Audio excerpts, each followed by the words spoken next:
देखिएगा, आपको ज़रूर समझ में आएगा, कुछ भी इसमें हौच पौच होने का कोई चांस नहीं है क्योंकि बहुत ईजी है। अब एक और चीज़, मैं एक और डिफ़िकल्टी लेवल बढ़ा रही हूँ बस, क्योंकि वो भी आता है बोर्ड में। ठीक है, अब मान लीजिए बच्चों ये क्वेश्चन था। जब भी मैं एक और डिफ़िकल्टी बोल रही हूँ तो आप उसे एक दूसरा क्वेश्चन ट्रीट करिए, उसे पुराना क्वेश्चन ना ट्रीट करें। ठीक है, कि कैसे कैसे क्वेश्चंस आ सकते हैं। जैसे ये है प्राइस फंड, यही गिवन है, interest on price fund investment, ठीक है। प्राइजेस पेड जो है वो मैं बढ़ा रही हूँ, बस उसका अमाउंट बढ़ा रही हूँ, ये डिफ़िकल्टी लेवल बढ़ा रही हूँ मैं। ठीक है, प्राइजेस पेड 7000 है, प्राइस फंड इन्वेस्टमेंट सब कुछ सेम, सब कुछ सेम है, सिर्फ क्या बढ़ा है, प्राइजेस पेड, यानी कि एक्सपेंस बढ़ गया है बस। तो अब कैसे करेंगे, देखिए बच्चों, आपने 5000 प्राइस फंड लिख दिया, फंड है तो ऑब्वियसली बैलेंस शीट की लायबिलिटी साइड जाएगा। आपको मैंने पहले भी बताया था, एक्सपेंसेस सबसे लास्ट में लेस किया करिए। ठीक है, इनकम पहले ऐड करेंगे। तो interest on price fund investment 500 है, 500 ऐड हो गया, कितना आ गया बच्चों, 5500।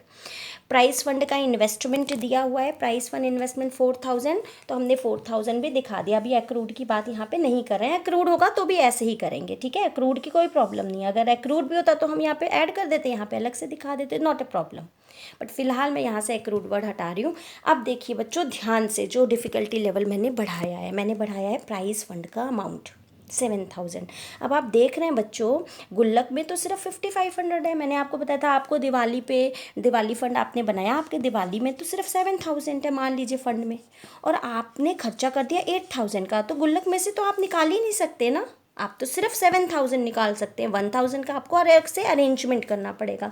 तो वही बात बेटा यहाँ पे है, यहाँ पे प्राइजेस पेड जो है तो 7000 एक्चुअल में, लेकिन आप फंड से कितना कवर कर सकते हैं, मैक्सिमम 5500, बाहर नील, क्योंकि बैलेंस शीट में बच्चों कभी भी नेगेटिव अमाउंट नहीं आ सकता। आपको समझ आ रहा है मैं क्या बता रही हूँ। अगर एक्सपेंसेस ज़्यादा हों तो आप क्या करेंगे, उतने ही एक्सपेंसेस को फंड में से डिडक्ट करेंगे जितना कि पॉसिबल है, मैक्सिमम फंड के अमाउंट के जितना ही एक्सपेंस डिडक्ट हो जाएगा और बाहर नहीं ला जाएगा। ठीक है, ये बस आपको ध्यान रखना है। अब आप देखिए, एक्सपेंस तो कितने थे 7000, और आपने फंड में से कितना निकाला, सिर्फ 5500 आप कर पाए, तो रह कितना गया, 1500 अभी बच गया।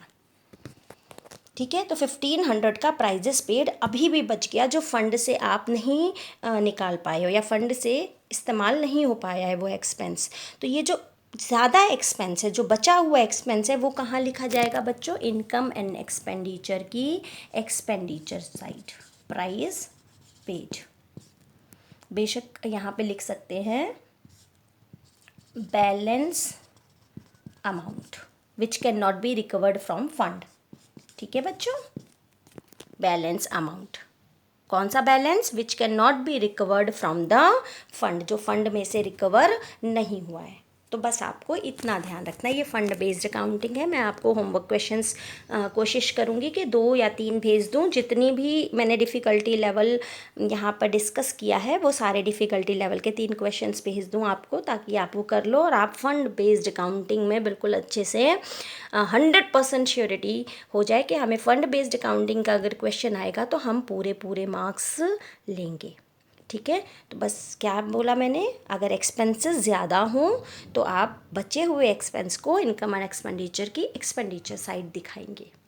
ठीक है बच्चों, और एक और बात याद रखनी है कि नाम को मिक्स नहीं करना। प्राइज़ वाले में अगर टूर्नामेंट है या मैच है तो हम उसे मिक्स नहीं करेंगे। अगर इसी क्वेश्चन में टूर्नामेंट फंड भी हो, टूर्नामेंट एक्सपेंस भी हो, तो प्राइजेस फंड अलग से शो करेंगे और टूर्नामेंट फंड अलग से शो करेंगे, लेकिन फंड है इसलिए लायबिलिटी साइड ही करेंगे। इस फंड में से, टूर्नामेंट फंड में से टूर्नामेंट का इनकम और टूर्नामेंट के एक्सपेंसेस माइनस करके वो अलग से मतलब अलग अलग 2 फंड्स अलग अलग शो करेंगे, एक में उसे एडलेस नहीं करेंगे, ये याद रखिएगा। ओके बच्चों, आई होप कि आपको आज का क्वेश्चन समझ आ गया होगा।